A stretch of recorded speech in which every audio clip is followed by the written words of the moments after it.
Most people prefer to keep their finances private. One survey found that only 42% of Gen Z workers feel comfortable discussing their salary with coworkers or professional contacts. And among baby boomers, that number drops all the way down to 19%. And the same is true in personal relationships. Most people don't like sharing how much they earn with friends or family, not because they're hiding something, but because it feels personal. This means in your own circle of friends and among the acquaintances you meet, there's a good chance someone is far more wealthy than you realize. Over the years, I found out that a few friends and acquaintances who seemed completely ordinary were actually doing extremely well financially. Once I knew, I started to realize that there were signs all along, subtle things that I hadn't paid attention to before. So in this video, I want to share 7 real-world signs that someone might be secretly wealthy. But more importantly, I'll explain why they show these signs and how we can apply some of these habits to our own lives. One of the first things I noticed is that they don't panic when the bill arrives. A close friend of mine used to bring his cousin along to dinners and nights out. He was this really quiet guy that worked in retail, and honestly, I assumed that he was living on a modest income. I remember this one evening we were all out at a nice restaurant and the bill was higher than any of us expected. A few people made nervous jokes and everyone started double checking what they ordered, but his cousin just smiled, tossed in his share, and even added a generous tip. Later, I found that he actually had a lucrative side business in online product reselling,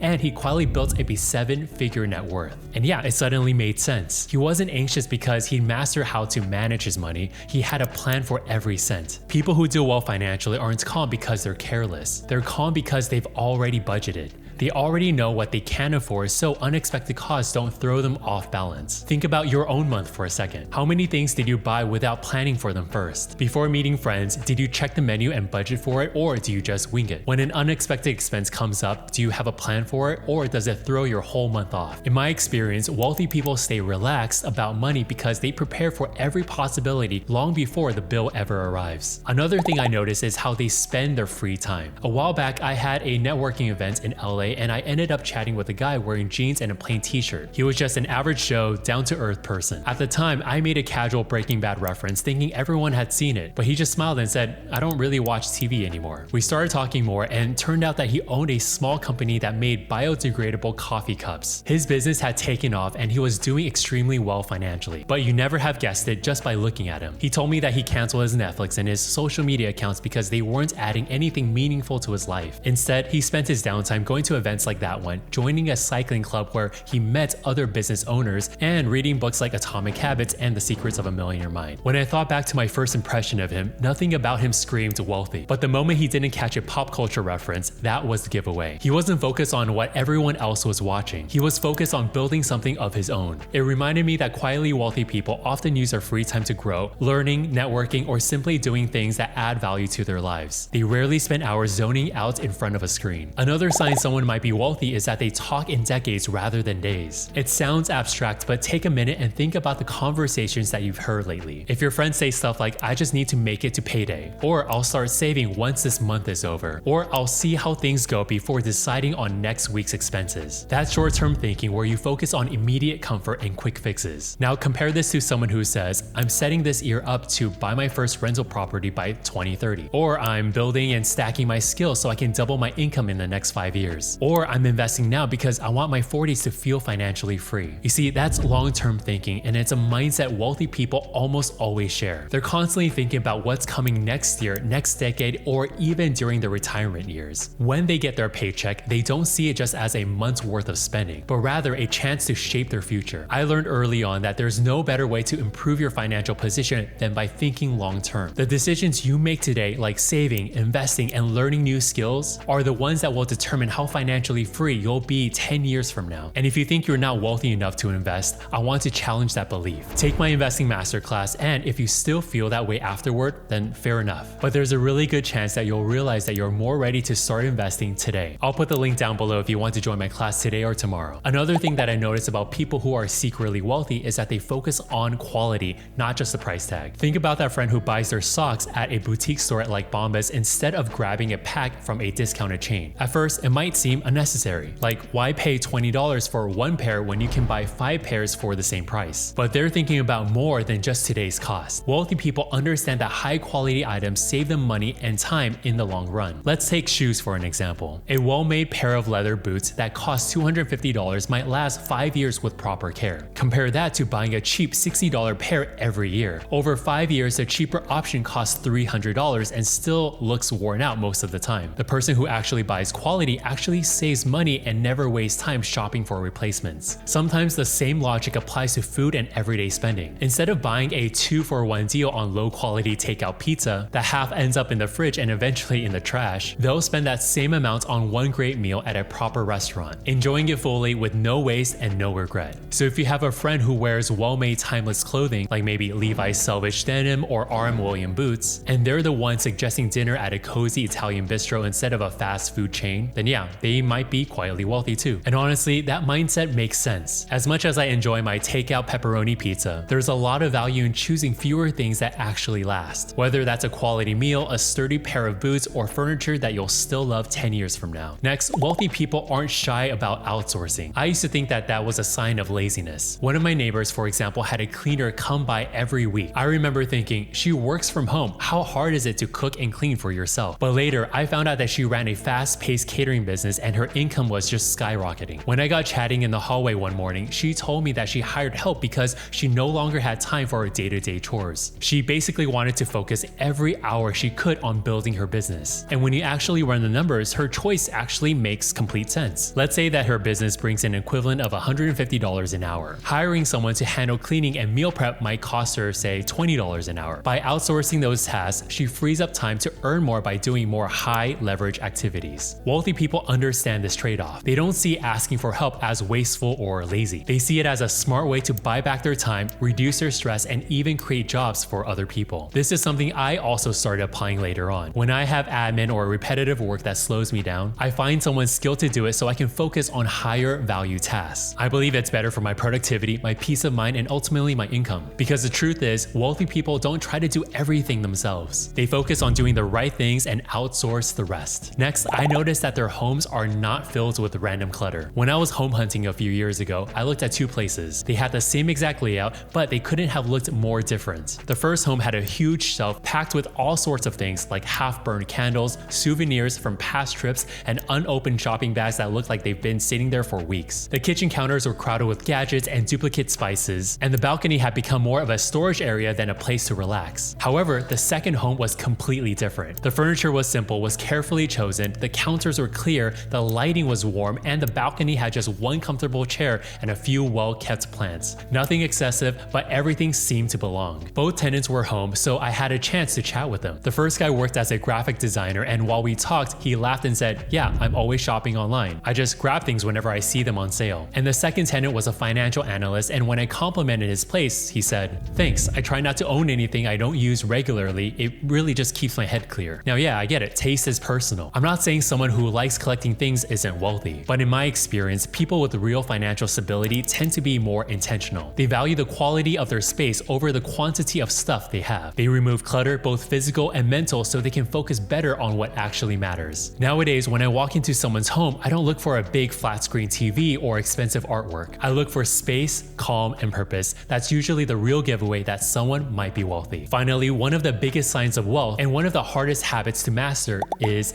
patience. Wealthy people rarely make impulse decisions, and before they spend money, they take their time, think things through, and make sure every purchase actually serves them. A friend of mine recently wanted to buy a new tennis racket. She went out, found the perfect one, and bought it on the spot. Simple, right? The only problem was that she couldn't actually afford it, so she ended up putting it on credit. Now she's paying it off over 12 months at a steep interest rate, which will ultimately cost her far more than the racket's price tag. But her tennis buddy, who I met a couple of times already, seemed just like any of us and took a different approach. He mentioned that prices were unusually high and that he was going to wait a bit before buying. He said, "I'd rather pay with my old racket than pay extra just because I'm impatient." Later, I found out that he came from a well-off family and owned a part of a small business, so he could have easily bought 5 rackets that day. But that moment told me everything that I needed to know. He wasn't delaying the purchase because he couldn't afford it. He was delaying it because he didn't need to rush. It reminded me that financial patience is about understanding timing and how powerful it can be to wait. Whenever I'm thinking about a big purchase, I try to pause and ask myself 5 questions. First, can I afford it without taking on debt? Next, can I buy it without putting financial strain on myself? Third, is this really the best deal I'm going to find on it? Fourth, are there any hidden or ongoing costs? And fifth, will it truly add value to my life? If the answer is no to any of these, then yeah, I wait. Or sometimes I might just cross it off my list completely, because wealth is often about what you're willing to wait for. So with these signs, do you think you can tell which of your friends or acquaintances might be secretly wealthy? If these habits gave you a new perspective, I put together a free ebook that can help you start building on the same financial foundations, from creating an emergency fund to making your first investment. You can download it by clicking here.